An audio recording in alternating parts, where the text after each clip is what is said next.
Welcome back to my channel.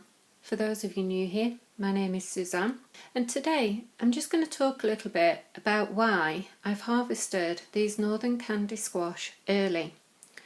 So as you can see right here, these are the vines and they're still quite green. Here are the stems, and usually you'd want to wait to harvest your squash, your winter squash, until these are all brown and died back. But they're almost there, and you can tell that because although I can still stick my nail in these, they are almost there, and you can tell that because they're getting yellow on the bottom and they are starting to die back. But the reason that I've harvested them early and with plenty of stem is because we've had an awful lot of rain in a few weeks. In fact, we've had an awful lot of rain this entire summer, really, with sporadic dry spells. And these squash were late in the ground because this year I've been having to sow things late anyway. But they've done really well, and what I don't want is to actually lose them. And so what this rain has caused is cracking here in the stems, and that cracking has enabled something to get in here, and I haven't actually dared to look what's in there yet. So what that means is that if I leave these on the vine outside, I could lose them completely. And here in the UK, we suffer an awful lot with wood lice, which around the world are known as roly-polies. And they make little holes like this. We also suffer an awful lot with slugs, and it only takes the slightest little piece of damage for them to get in and to start and damage your fruits like this.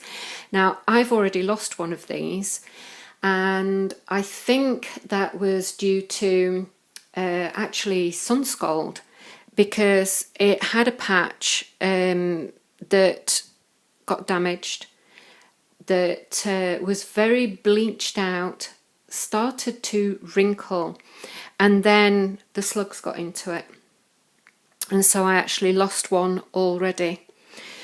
So not only that, but we're now at the end of September with these. And so our predicted first frosts, hard frosts, are usually October into November, although where I live in South Yorkshire, my little space in South Yorkshire, we have a microclimate and I might not get any frosts at all.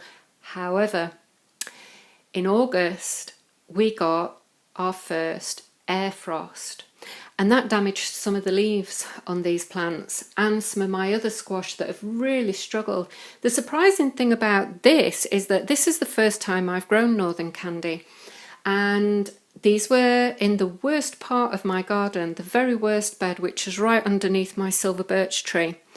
He's a bit touchy-feely, is Old Man Birch, and he does send his roots up into, which is a bit of a semi-raised bed. It's above the normal ground level, but he sends his roots up into all of my beds and takes the moisture out of the ground.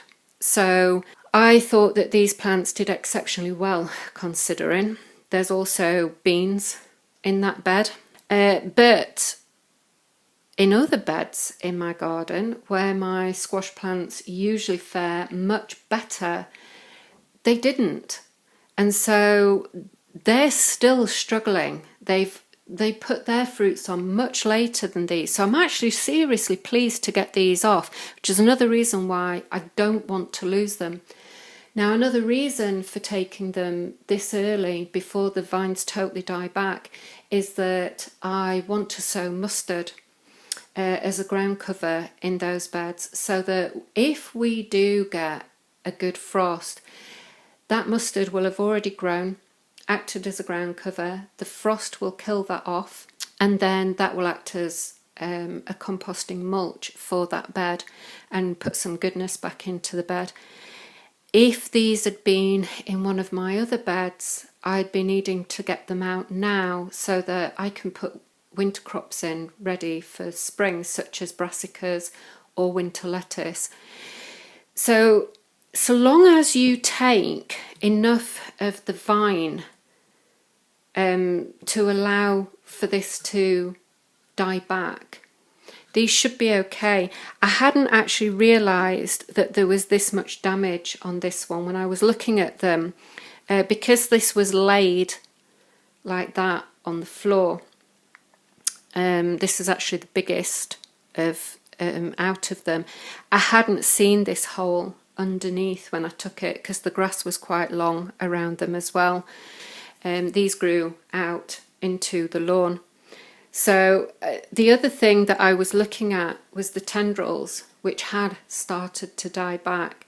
So much like when you're looking at your melons and you're looking to see how ripe they are, a melon's ripeness, you'll usually look at your tendrils as well.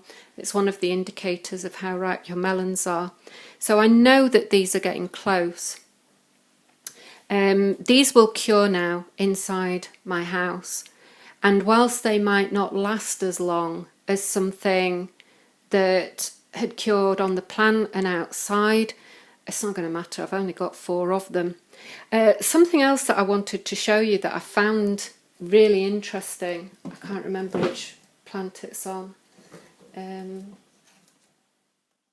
Sorry, the light isn't great. This is a north facing kitchen, so I'm using one of these little lights, which is usually attached to a different camera, but I'm struggling because my GoPro is broken, and GoPro not being very polite about it at the moment, so I'm having to use something else to get this done.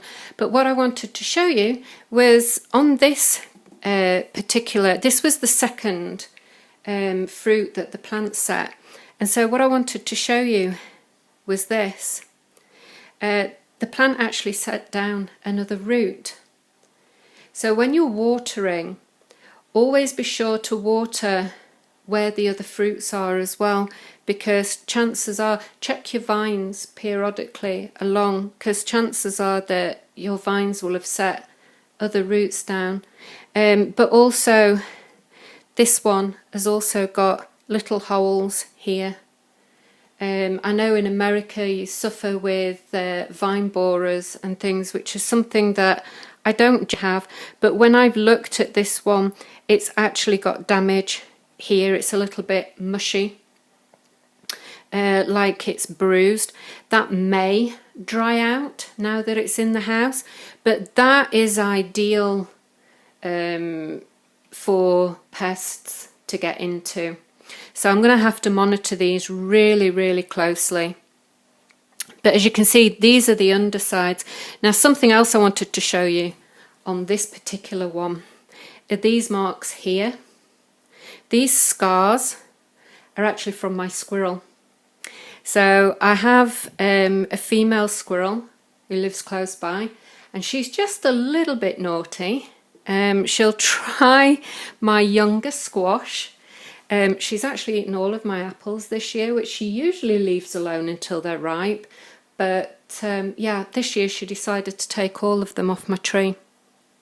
And so these are the scars from her where she bit into them, and then the plant has healed itself over. So I thought that was quite interesting to show, which again, this one wouldn't last as long as the others. And so all things being equal, if I could leave them to mature on the plant and cure and do everything they're supposed to, this would be the one I'd use first. And as it is, I would just have to leave them for a little while. In this other room behind me is initially what would have been the dining room, but I turned it into my art studio, and then when I had to stop painting, it became my potting shed. So now it gets used to cure our squash, and we just have to keep an eye on them, and they are better off in a slightly warmer environment. And so yeah, these ones, we'll keep a check on them. So if you need to, again, if you're in a place where you get early frosts, it is better to get them in early rather than risk losing them. So I hope you found this useful. I hope it encourages you to take them early if you need to. Don't be discouraged that that you need to get them in early, and that your vines aren't completely dead before you've got to take them. And I hope you'll like, subscribe, hit the bell so that you'll get notifications. And I hope I'll see you again. Bye for now.